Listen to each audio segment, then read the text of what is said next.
croyants se trompent. Chers frères et sœurs, que la paix du Seigneur soit avec vous. Aujourd'hui, nous nous réunissons à nouveau pour étudier ensemble la vérité de Dieu.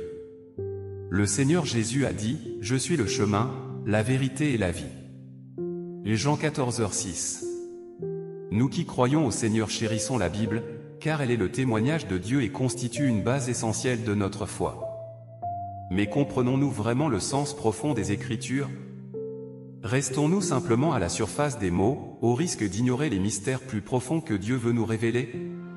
Aujourd'hui, cherchons ensemble la lumière dans la parole de Dieu, acceptons la direction du Saint-Esprit et recevons la vie qui vient de lui. La Bible est un témoignage en faveur du Seigneur et elle est aussi le fondement de notre foi. Depuis 2000 ans, tous ceux qui croient au Seigneur le font d'après la Bible. Par conséquent, pour nous la Bible représente le Seigneur, croire au Seigneur c'est croire à la Bible, et croire à la Bible c'est croire au Seigneur. Nous ne pouvons jamais nous écarter de la Bible. Comment pourrions-nous croire au Seigneur si nous devions nous écarter de la Bible? Mais le Seigneur Jésus a dit, « Vous sondez les Écritures, parce que vous pensez avoir en elles la vie éternelle, ce sont elles qui rendent témoignage de moi. Et vous ne voulez pas venir à moi pour avoir la vie. » Jean 5, 39-40. Je suis le chemin, la vérité, et la vie. Nul ne vient au Père que par moi, Jean 14h6. Parole de Dieu concernée. Pendant de nombreuses années, la lecture de la Bible a constitué le moyen traditionnel de croire pour les gens, ceux du christianisme. Seigneur, un écart vis-à-vis de la Bible indique une hétérodoxie, une hérésie, et même quand les gens lisent d'autres livres, ces livres doivent être des commentaires de la Bible. Cela veut dire que si tu dis que tu crois dans le Seigneur, alors tu dois lire la Bible, tu dois manger et boire la Bible, et en dehors de la Bible, tu ne dois pas révérer un livre qui n'a pas de rapport avec la Bible. Si tu le fais, alors tu trahis Dieu. Depuis le temps où il y a la Bible, la foi des gens en le Seigneur a été la foi en la Bible. Au lieu de dire que les gens croient au Seigneur, il vaut mieux dire qu'ils croient dans la Bible. Au lieu de dire qu'ils ont commencé à lire la Bible, il vaut mieux dire qu'ils ont commencé à croire dans la Bible. Et au lieu de dire qu'ils sont revenus devant le Seigneur, il vaut mieux dire qu'ils sont revenus devant la Bible.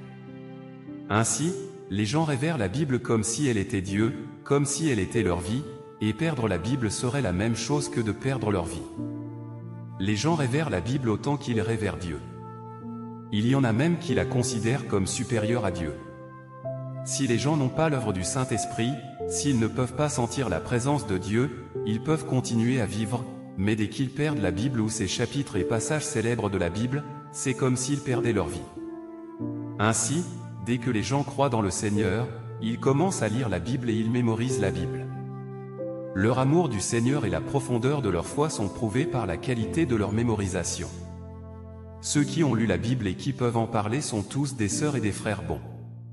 Pendant toutes ces années, la foi et la loyauté des gens envers le Seigneur ont été mesurées par la profondeur de leur compréhension de la Bible.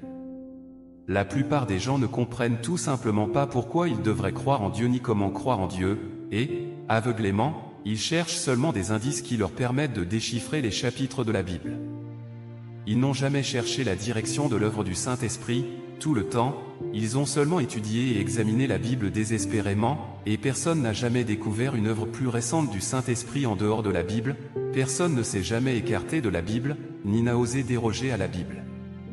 Les gens ont étudié la Bible pendant toutes ces années. Ils ont proposé tellement d'explications et ont investi tellement d'efforts. Ils ont aussi beaucoup d'opinions différentes au sujet de la Bible et ils les débattent sans cesse, de sorte qu'il existe plus de 2000 dénominations différentes aujourd'hui. Ils cherchent tous des explications spéciales ou des mystères plus profonds dans la Bible. Ils veulent explorer et y trouver le contexte de l'œuvre de l'Éternel en Israël ou de Jésus en Judée. Ils cherchent d'autres mystères que personne ne connaît. Les gens abordent la Bible avec obsession et avec foi, et personne ne peut être tout à fait clair sur le fond de l'histoire de la Bible ou de son essence. Ainsi, aujourd'hui, les gens ont toujours un sentiment d'émerveillement indescriptible quand on en vient à la Bible, et ils sont encore plus obsédés par la Bible et croient encore plus en elle. Aujourd'hui, tous veulent trouver les prophéties de l'œuvre des derniers jours dans la Bible, ils veulent découvrir quelle est l'œuvre de Dieu dans les derniers jours, et quels sont les signes pour les derniers jours. Ainsi, leur culte de la Bible devient plus fervent, et plus les derniers jours approchent, plus ils croient aveuglément aux prophéties de la Bible, en particulier celles au sujet des derniers jours. Avec une telle croyance aveugle dans la Bible, avec une telle confiance dans la Bible, ils n'ont aucune envie de chercher l'œuvre du Saint-Esprit. Selon les conceptions des gens, seule la Bible peut apporter l'œuvre du Saint-Esprit, seulement dans la Bible peuvent-ils trouver les traces de Dieu, seulement dans la Bible sont cachés les mystères de l'œuvre de Dieu, seule la Bible peut clarifier tout ce qui est de Dieu et toute son œuvre. Aucun autre livre ou aucune autre personne ne peuvent faire cela, la Bible peut apporter l'œuvre du ciel sur la terre et la Bible peut inaugurer et conclure les airs. Ces conceptions dérobent aux gens toute inclination à chercher l'œuvre du Saint-Esprit. Et donc, peu importe l'aide que fut la Bible pour les gens dans le passé, elle est devenue un obstacle à l'œuvre récente de Dieu. Sans la Bible, les gens pourraient chercher les traces de Dieu ailleurs. Aujourd'hui, cependant, ces traces ont été contrôlées par la Bible, et l'expansion de son œuvre récente est devenue doublement difficile, et une lutte acharnée. Tout cela provient des chapitres et des passages célèbres de la Bible, et provient aussi des diverses prophéties de la Bible. La Bible est devenue une idole dans l'esprit des gens, une énigme dans leur cerveau, et ils sont tout simplement incapables de croire que Dieu peut œuvrer en dehors de la Bible, que les gens peuvent trouver Dieu en dehors de la Bible. Encore moins sont-ils capables de croire que Dieu pourrait déroger à la Bible au cours de l'œuvre finale et recommencer à zéro. Cela est impensable pour les gens, ils ne peuvent pas y croire ni l'imaginer. La Bible est devenue un grand obstacle à l'acceptation de la nouvelle œuvre de Dieu par les gens et a compliqué l'expansion de cette nouvelle œuvre. Cliquez sur la photo de mon profil, et dans ma bio, vous trouverez un groupe d'études bibliques gratuites, où nous étudions la parole du Seigneur tous les soirs pour nous préparer à l'accueil du retour du Seigneur. L'homme a été corrompu et vit dans le piège de Satan. Tous les hommes vivent dans la chair, dans des désirs égoïstes. Pas un seul d'entre eux n'est compatible avec moi.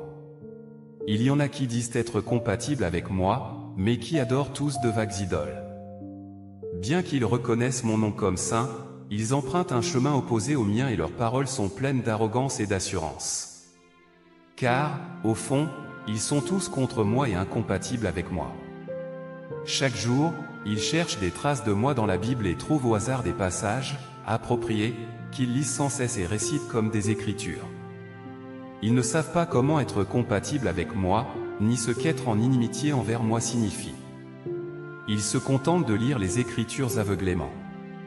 Ils restreignent au sein de la Bible un Dieu vague qu'ils n'ont jamais vu et qu'ils sont incapables de voir. Ils la sortent pour la regarder pendant leur temps libre. Ils ne croient en mon existence que dans le cadre de la Bible. Pour eux, je suis identique à la Bible, sans la Bible, je n'existe pas et, sans moi, la Bible n'existe pas. Ils ne prêtent aucune attention à mon existence ni à mes actions, mais accordent plutôt une attention soutenue et particulière à chacune des paroles des Écritures. Beaucoup d'entre eux pensent même que je ne devrais pas faire ce que je veux faire, à moins que ce ne soit prédit dans les Écritures. Ils accordent trop d'importance aux Écritures. On peut dire qu'ils donnent trop d'importance aux paroles et aux expressions, au point de mesurer chaque parole que je prononce et de me condamner en s'appuyant sur chaque verset de la Bible. Ils ne recherchent pas la voie de la compatibilité avec moi, ni de la compatibilité avec la vérité, mais plutôt celle de la compatibilité avec les paroles de la Bible. Ils croient que tout ce qui ne se conforme pas à la Bible n'est pas mon œuvre, sans exception. De tels hommes ne sont-ils pas les fidèles descendants des pharisiens? Les pharisiens juifs ont utilisé la loi de Moïse pour condamner Jésus. Ils n'ont pas cherché la compatibilité avec le Jésus de l'époque, mais ont consciencieusement suivi la loi à la lettre, au point de finalement crucifier l'innocent Jésus, l'ayant accusé de ne pas suivre la loi de l'Ancien Testament et de ne pas être le Messie. Quelle était leur essence? Ont-ils cherché la voie de la compatibilité avec la vérité? Ils étaient obsédés par chacune des paroles des Écritures, ne prêtant aucune attention à ma volonté ni aux étapes et méthodes de mon œuvre. Ce n'étaient pas des gens qui cherchaient la vérité, mais des gens qui s'accrochaient aux mots avec rigidité. Ce n'étaient pas des gens qui croyaient en Dieu, mais des gens qui croyaient en la Bible. En somme, ils étaient les chiens de garde de la Bible. Afin de protéger les intérêts de la Bible, de défendre sa dignité et de protéger sa réputation, ils sont allés jusqu'à clouer le miséricordieux Jésus sur la croix. Ils l'ont fait simplement pour défendre la Bible et maintenir le statut de chacune de ses paroles dans le cœur des gens. Ils ont donc préféré renoncer à leur avenir et au sacrifice d'expiation pour condamner à mort Jésus, qui ne s'était pas conformé à la doctrine des Écritures. N'étaient-ils pas des laquais de chaque parole des Écritures? Et qu'en est-il des hommes d'aujourd'hui? Le Christ est venu pour annoncer la vérité, mais ils ont préféré l'expulser de ce monde afin de gagner l'entrée au ciel et de recevoir la grâce. Ils ont préféré nier complètement l'avènement de la vérité pour défendre les intérêts de la Bible. Ils ont préféré crucifier de nouveau le Christ revenu pour garantir l'existence éternelle de la Bible. Comment l'homme peut-il recevoir mon salut, quand son cœur est si mauvais et sa nature? Même quand je fais briller ma lumière sur l'homme, il reste ignorant de mon existence. Quand je libère ma colère sur lui, il nie mon existence avec encore plus de vigueur. L'homme cherche la compatibilité avec les mots, avec la Bible, pourtant pas une seule personne ne vient devant moi pour chercher le chemin de la compatibilité avec la vérité. L'homme regarde vers moi dans le ciel et accorde un intérêt particulier à mon existence en ce lieu, pourtant personne ne se soucie de moi dans la chair, car moi, qui vis parmi les hommes, je suis simplement trop insignifiant. Ceux qui cherchent seulement la compatibilité avec les paroles de la Bible et avec un Dieu vague constituent un spectacle désolant à mes yeux. C'est parce qu'ils vénèrent des paroles vides de sens et un Dieu qui est capable de leur donner des trésors immenses.